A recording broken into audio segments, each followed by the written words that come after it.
the left coast. நம்ம standing reach attack பார்க்க போறோம்னா ஓஸ் பாஸ் தராங்க இல்லை பந்து ஒரே டச்சில் பிடிச்சிட்டு வருது. அந்த டைமில் டக்குன்னு பந்து அவங்க பிளாக் ஏறாமல் எதிர்பாராமல் அடிக்கிறது. அது எப்படி நம்ம ஸ்டாண்டிங் ரீச்சில் ஜம்ப் பண்ணி அடிக்கிறதுன்னு பார்க்க போகிறோம்.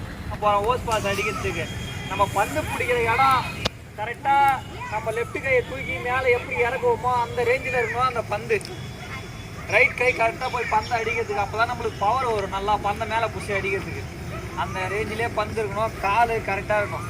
இப்போ நான் ஸ்டாண்டிங் ஜம்பில் ஃபஸ்ட்டு ஸ்டாண்டிங் ஜம்பில் அடிப்போம். அப்புறமா ஒரு காலை பின்னாடி வச்சுட்டு முன்னாடி வச்சு அடிப்போம்னா பந்தை மேலே கட்டிக்கிற பந்தை கீழே ஃபஸ்ட்டு 3 தடவை டேக்கப்,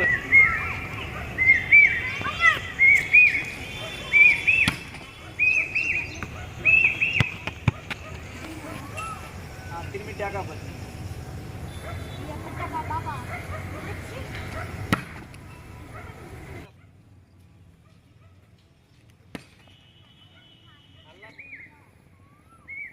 கையை ஃப்ரீயாக விடுப்பா.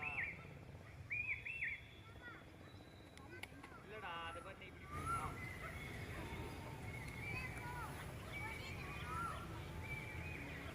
ஜம்ப், கை நல்லா பின்னாடி தள்ள.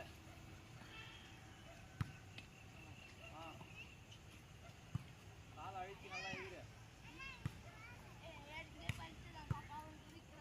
கைலாசி ஏன்டா அடி வாங்க போறான்? கைலாசா அடி வாங்க போற நீ ஏன்ட்ட?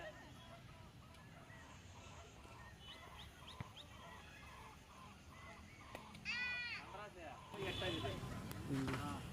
போய் இரு.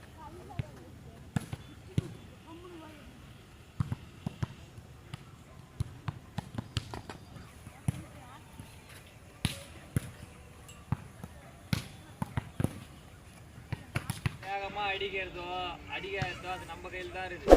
சரியா? நம்ம டேக்கப் எடுக்கிறப்ப காலை அடிக்காலை இப்படி வச்சு அழுத்தி இந்த காலை வச்சு எடுக்கிறோம் டேக்கப்பு. இப்போ நம்ம எடுக்கிறது ஸ்டாண்டிங் ஜம்ப்பு. அப்போ எப்படி எகிறணும்? டோலை தானே எகிறணும். அடிக்காலை வச்சு எகிறனா எகிற முடியுமா? நம்மளால எகிற முடியாது. நீ டோவை வச்சு இந்த இதை இப்படி தூக்கி பாரா, அது அழகாக பந்த மேலே போய் அடிக்கலாம். ஸ்டாண்டிங் ஜம்பு வரல. இப்போ அதே பந்தம் நம்ம நின்று வந்து ஒரு ஸ்டெப்பு முன்னாடி வச்சு எடுக்க போகிறோம். இப்போ எதை வச்சு எடுக்க போகிறோம்? லெஃப்ட் கால் மட்டும் டக்குன்னு முன்னாடி வச்சு அடிக்க போகிறோம். ரைட் கால் அங்கே இருக்குது, இல்லை லெஃப்ட் காலை மட்டும் முன்னாடி வச்சு அடிக்க போகிறோம். காலை பாரு நல்லா. இந்த கால் வைக்கிற இடம் இதை வச்ச உடனே இந்த டேக்கப்பு மேலே போயிடணும். டோவல் தான் இருக்கணும் ரெண்டுமே. எந்த அளவுக்கு நீ கட்ட வரலான்னு அழுத்தறியோ அந்த அளவுக்கு தான் நம்மளுக்கு ஜம்பும் போகும்.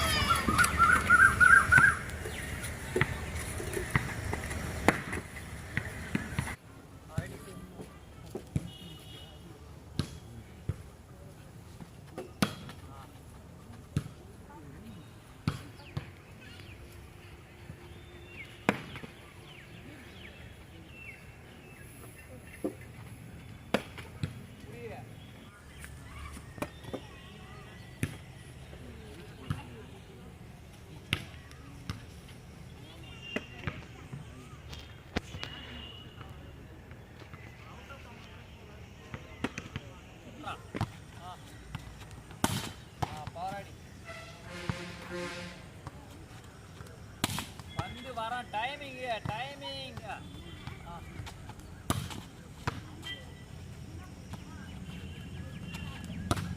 உங்ககிட்ட கையில் தூக்கி போடுவா. அடி கிரவுண்ட் உள்ள அடி. கை நீட்டி மேலே போய் அடி.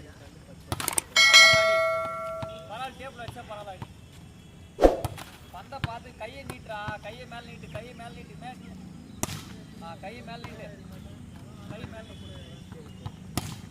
பந்தை பார்த்துட்டு எகிரு.